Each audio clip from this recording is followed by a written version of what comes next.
Olá, sou o Mike e irei discorrer sobre algumas teorias de povos antigos sobre a criação do universo.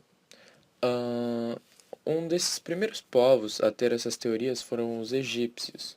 Segundo a lenda egípcia, uma das primeiras divindades dessa cultura foi Atom. E no começo da história, Atom estava sozinho na colina primordial, que era um local sagrado para os egípcios, e lá ele se masturbou, engoliu seu próprio sêmen, e a partir disso ele deu origem a seus descendentes: Shu, que representava o ar, e Tefnu, que representava a umidade. Um dia, Shu e Tefnu desaparecem. Então, ele, desesperado, mandou seu olho procurá-los. Ele os encontrou. Ele chorou e essas lágrimas, quando caíram no chão, na terra, criaram-se os homens. Então, esses homens, eles começaram a se multiplicar e viver em completa harmonia com os deuses que já existiam lá na colina primordial. Outra cultura que teve uma teoria bastante relevante sobre a criação do universo foi a cultura azteca. Essa cultura habitou a região correspondente ao México. Na teoria azteca, os deuses eles se reuniriam no Teotihuacan, que seria um território sagrado, e lá os deuses discutiriam a missão de quem caberia criar o mundo. E para isso eles precisariam de dois sacrifícios, um para criar o sol e o outro para criar a lua. Foram escolhidos dois deuses, o primeiro Tecutzcalco e o outro Nanahuatzin. Tecutzcalco, ele foi o primeiro a pular na fogueira. Ele foi o primeiro escolhido. Na hora de pular, na hora fatídica, ele hesitou e retrocedeu. Ele não teve coragem. Então, sem hesitar, Nanahuatzin, ele era humilde e pobre, usado como uma metáfora para o povo asteca, lembrar que até mesmo os pobres e humildes são corajosos, pulou sem hesitar. Então, vendo aquilo, o primeiro deus, ele criou coragem e pulou em seguida. Os astecas eles realizaram por bastante tempo o ritual de fazer sacrifícios aos seus deuses. Eles catavam prisioneiros de guerra, que eram saudáveis e fortes, e utilizavam como o sacrifício, porque eles acreditavam que esse tipo de prisioneiro era o ideal para o ritual.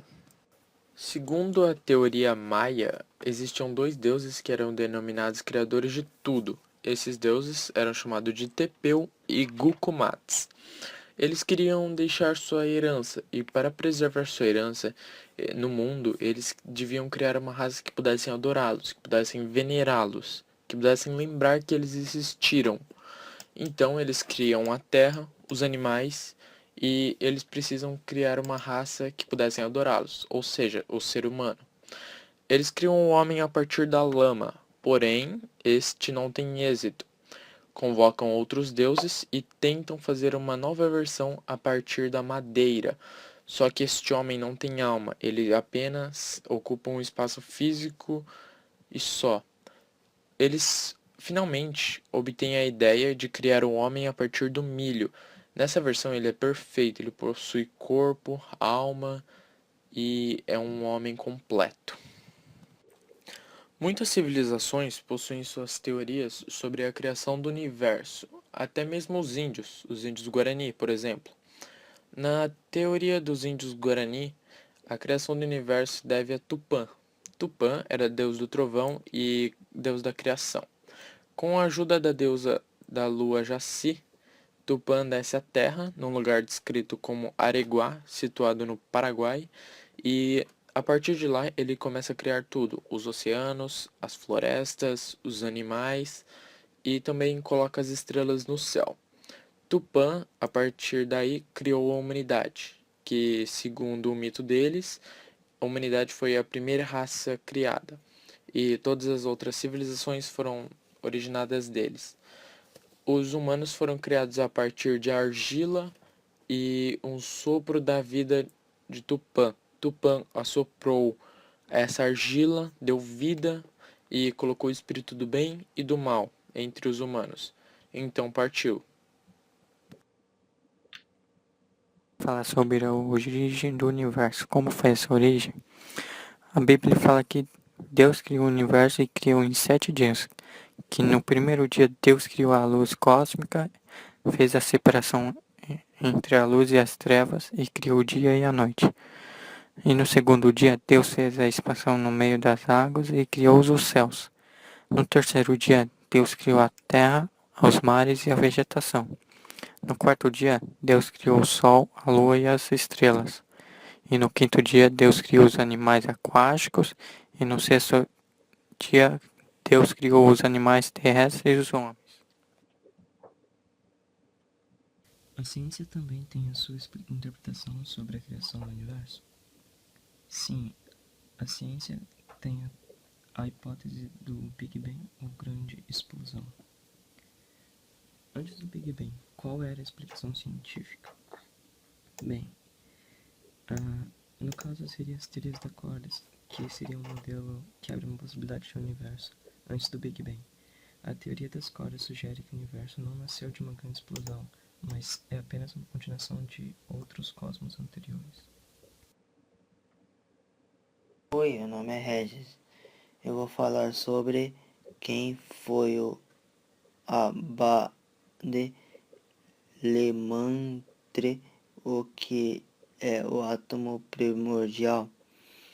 Lemaitre é um padre católico, astrônomo e físico belga. Ele é conhecido como teoria da origem do universo, do Big Bang. É chamada de hipótese do átomo principal. Diversos observadores em uma nebulosa se deviam à expansão do universo, que por sua vez seria a resultando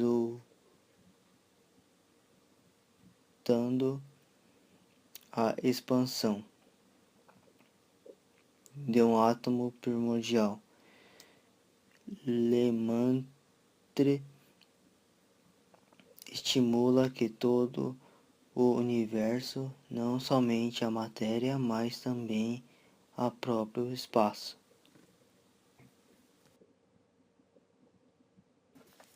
Fred Hoyle, ele era um astrônomo britânico muito famoso por algumas teorias que iam de encontro à opinião científica da época.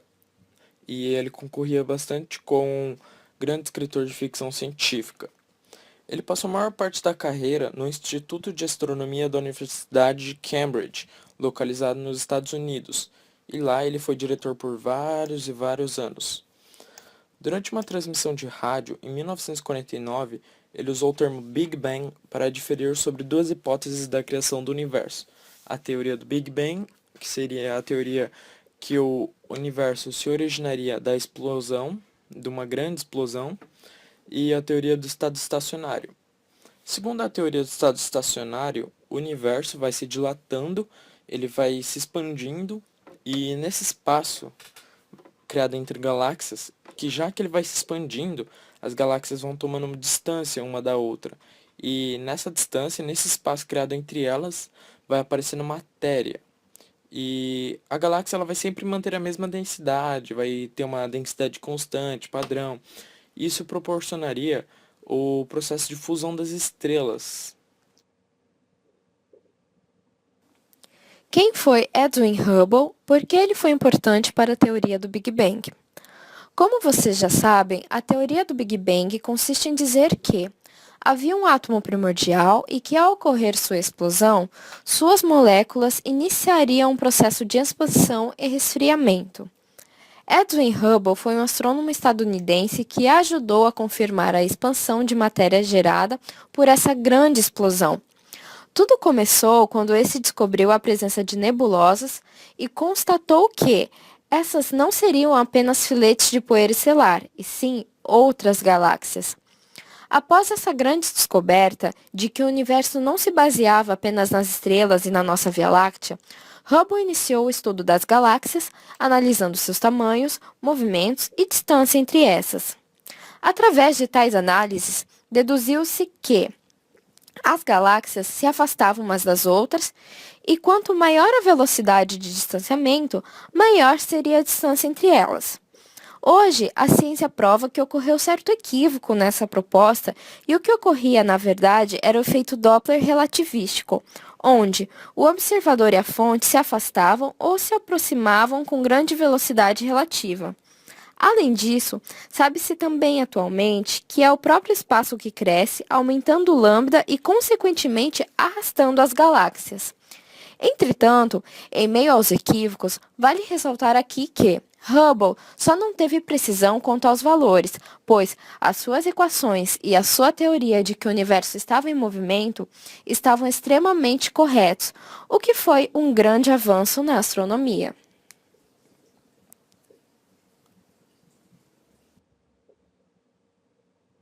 Fale sobre a contribuição do grupo de Gamow, entre eles Ralph Alpher, para a teoria do Big Bang.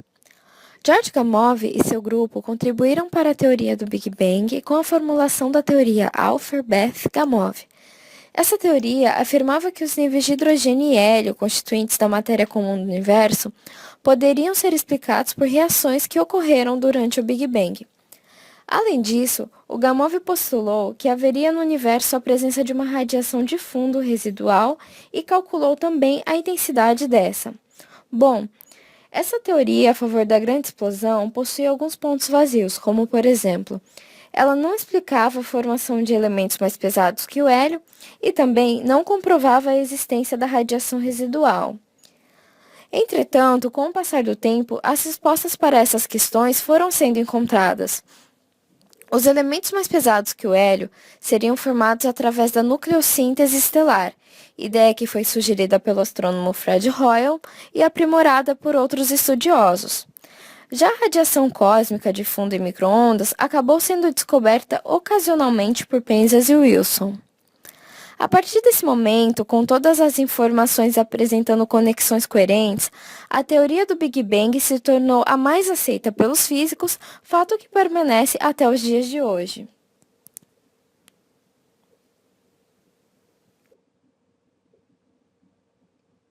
Fale sobre a descoberta de Penzias e Wilson. Qual foi essa descoberta? Nos anos 50, havia duas teorias para a origem do universo. A primeira, chamada Teoria do Estado Estacionário, defendida por Hermann Bond, Thomas Gould e Fred Hoyle, propunha que o universo é sempre o mesmo em todos os tempos, bem como em todos os pontos do espaço. Para isso ser possível, haveria criação contínua de matéria. Uma teoria rival, mais controversa, tentava incorporar a expansão do universo em seus pressupostos, depois que Edwin Hubble tinha mostrado em 1929 que as galáxias estavam se afastando umas das outras, a velocidades espantosas. O conflito entre as duas teorias foi resolvido por dois físicos americanos de Bell Telephone Laboratories, em Nova Jersey, Arnold Penzias e Robert Wilson, em 1965. Eles estavam testando um detector ultrassensível de micro-ondas quando descobriram que o aparelho estava registrando mais ruído do que seria de se esperar. O ruído extra não apresentava variações, mesmo que o detector fosse apontado para o horizonte ou para o meio do céu. Portanto, deveria vir de fora da atmosfera. Era também o mesmo de dia ou à noite e durante todo o ano, ainda que a Terra estivesse em rotação sobre seu eixo e percorrendo sua órbita em torno do Sol. Isso demonstrava que a radiação deveria vir de fora do sistema solar e, mais ainda, de fora da galáxia. Big Bang diz que houve início do universo. Se isso for verdade, qual é o seu fim? Bem, as teorias científicas predizem se o universo terá duração finita ou infinita. Uma vez que a noção de que o universo iniciou com o Big Bang se tornou popular entre os cientistas, o destino final do universo se converteu em uma pergunta cosmológica válida, dependendo da densidade média do universo e a taxa de expansão. O universo está atualmente em expansão, entretanto as medições que Alan Sandage realizou nos anos 60 com seu telescópio de 200 polegadas mostram que o ritmo de expansão atual é menor que a de 1 bilhão de anos. Este fato pode implicar ou não que a expansão se detenha, permitindo duas alternativas para o destino último do universo. Segundo as teorias cosmológicas atuais, a quantidade de matéria que há no universo é o que decidirá o futuro do mesmo. Tem-se uma ideia bastante aproximada da quantidade de matéria visível, mas não da quantidade de matéria escura, dependendo então desta o futuro do universo. Pode-se calcular que se a densidade do universo é menor que 3 átomos por metro cúbico, será insuficiente para travar a expansão. O universo será expandir indefinidamente, chamado de Big Rip, e será condenado a uma morte fria em meio da obscuridade mais absoluta. Neste caso, os fenômenos físicos se encerrariam em uns 35 bilhões de anos. Mas, se a massa for suficiente para deter a expansão, terá lugar o Big Crunch, ou o que é mesmo o universo forçado pela grande quantidade de massa, começará a comprimir-se até que, dentro de uns 20 bilhões de anos, acabe por colapsar em uma singularidade, algo parecido ao Big Bang, mas ao inverso. Neste caso, após o Big Crunch, é possível que o universo comece de novo com outro, ou segundo o modelo cíclico, o mesmo Big Bang. O que causou o Big Bang? A ocorrência do Big Bang ocorreu por causa da temperatura muito elevada e depois iniciou o seu esfriamento e depois começou a expandir. A partir de nuvens de gás hidrogênio e poeira, formaram-se ao longo de milhões de anos as galáxias e as estrelas, os planetas e suas luas e muitos outros corpos celestes.